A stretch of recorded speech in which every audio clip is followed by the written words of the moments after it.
경제 강행을 규탄하는 기자회견을 갖고자 이 자리에 섰습니다. 기자회견에 앞서 먼저 참석하신 분들 소개해 올리도록 하겠습니다. 전현기님 참석하셨습니다. 안승진님 참석하셨습니다. 이동원님 참석하셨습니다. 김선호님 참석하셨습니다. 최인성님 참석하셨습니다. 강성민님 참석하셨습니다. 이님 참석하셨습니다. 조수민님 참석하셨습니다. 허준우님 참석하셨습니다.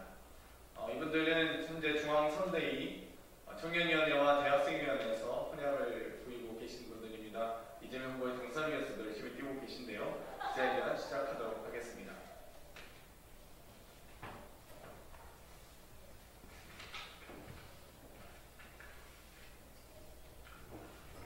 안녕하십니까. 더불어민주당 대한민국 대전화선대위 대학생위원회 한국문화유산본부장 전현기입니다. 우리나라와 일본 정부는 아직 청산해야 할 역사적 과제가 많이 남아있습니다. 위안부 문제, 강제징용 문제 등 과거 식민시대의 아픔을 고스란히 우리 민족에게 떠넘겼습니다. 몇 세대가 지났음에도 불구하고 해결되지 않고 제자리 걸음 중인 이 현실이 안타깝고 원통할 뿐입니다. 그렇기에 우리 대학생들은 그 시대로 인해 상처받고 아파한 분들을 기억하고 이 문제를 우리 세대가 해결해야 한다는 사명 아래 뭉치고자 합니다. 그렇기에 분노와 참담한 심정으로 이 사태를 널리 알리고자 뜻을 함께하는 대학생분들과 이 자리에 서게 되었습니다. 일본 정부는 태평양 정전 당시 군수물자를 위해 조선인을 강제징용 노역시켰던 역사적 아픔을 가지고 있는 사도광산을 세계유산에 등재하려고 시도하고 있습니다. 이 사도광산은 최소 1141명의 조선인이 노역했다는 일본 정부의 문서가 공개된 바가 있고, 노역을 했던 기업은 전후 조선인 1141명의 미지급된 임금을 지급하기 위해 1949년 일본 정부의 해당 금액을 공탁했으나 10년대 1959년 정작 일본 정부가 시효가 지났다며 이를 국가로 환수했습니다. 이와 유사한 사례로 일본 정부는 지난 2020년 6월 군함도를 세계문화유산으로 등재한 바가 있습니다. 당시 조선인 강제 노역에 대해서 역사를 알리겠다고 약속을 했지만 일본 정부는 이를 이행하지 않았고 결국 유네스코로부터 경고까지 받게 했습니다. 역사 앞에서 일본 정부는 대체 얼마나 더 부끄러워지려고 하시는 겁니까? 사리사욕을 챙기기 위해 조선 청년을 강제 노역시킨 그 만행이 자랑스러운 것이니까 이제는 그 부끄러운 과거를 돌아보고 진실된 사과와 반성을 할 때입니다. 우리는 일본 정부에게 다음과 같이 촉구합니다. 하나, 군함도의 조선인 강제 노역에 대한 역사를 알리겠다는 약속을 즉각 이행하라. 하나, 사도광산의 세계유산 등재를 중단하라. 하나, 조선인 강제 징용 및 위안부 문제에 대한 진실된 사과를 하라. 또한 우리나라 정부에게 요청합니다. 유네스코 세계유산 등재 시 타 회원국의 반대 의견이 게시될 경우 타협이 될 때까지 심사를 무기한 중단하는 이 규정을 통해 사도광산의 유네스코 등재를 적극적으로 저지해 줄 것을 요청하는 바입니다. 마지막으로 이 기자회견을 접할지도 모르는 일본 정부에게 전합니다. 한국군은 다이가쿠세와 코레이조 이타미오 레키시오 시기노 세다이 히키츠 나가이 타메니 호코니 야치마타 니혼政府は イワナと強制中に対する謝罪を通じて歴史の前に恥じない票と願う 이상입니다. 감사합니다.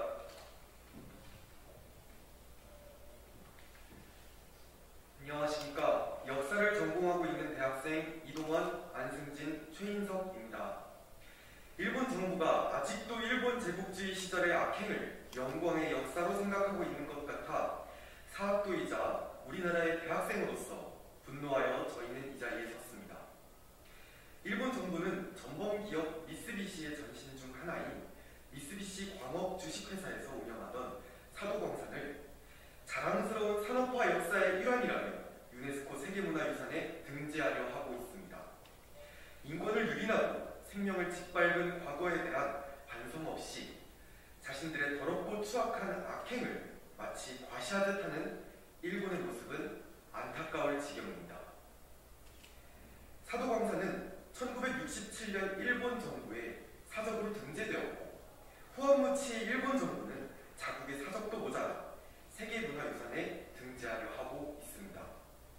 그리고 2021년 12월에 세계문화유산 등록 신청을 보류했으나 2022년 1월 28일에 전격 재추진을 결정하였습니다.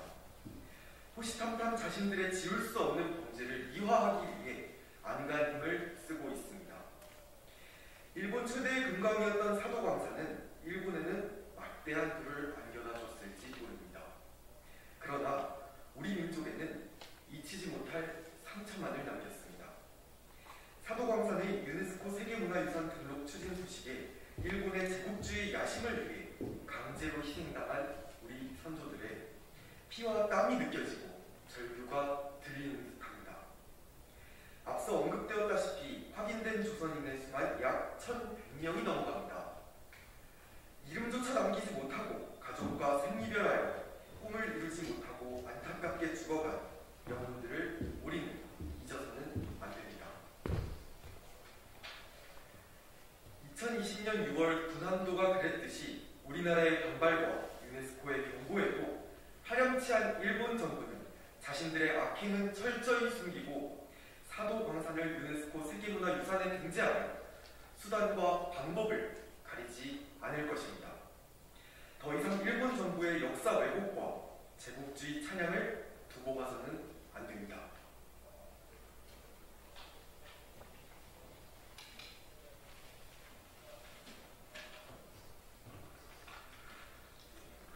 얼마 전 일본의 1인당 GDP가 장기간 OECD 평균에서 못 미쳐 선진국 탈락 우려가 제기되었습니다.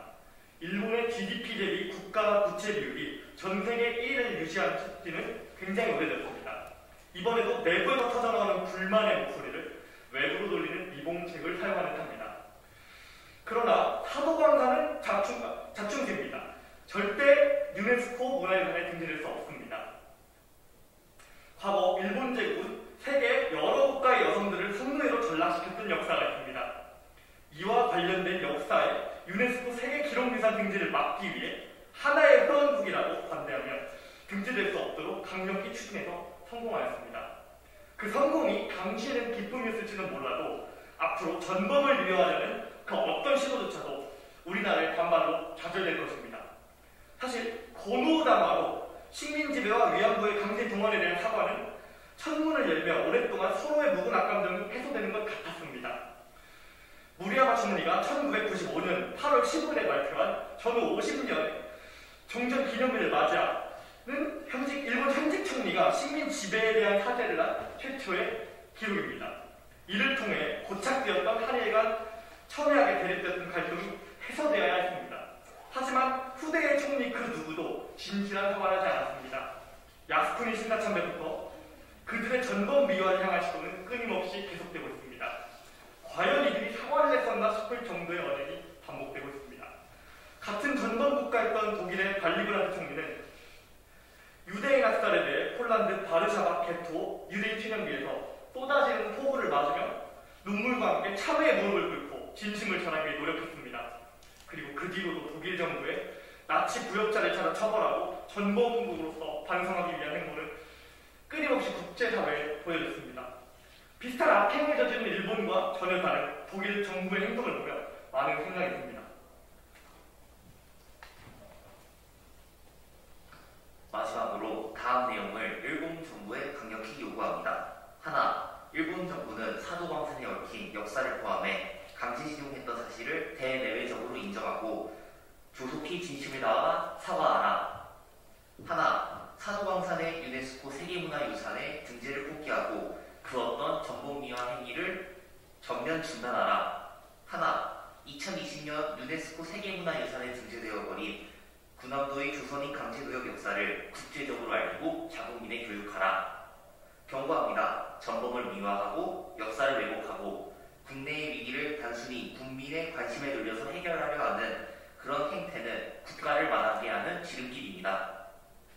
상대의 눈에 눈물 나게 하면 자기 눈에 피눈물이 날 것이라는 이야기가 있습니다. 이웃 국가인 일본이 참여하고 잘못을 인정하고 국격을 되찾고 정상국가가 되길 바랍니다. 2020년 2월 8일 장경태 국회의원, 대한민국 대전환 선대위 대학생위원회 한국문화유산본부 및 대학생일동.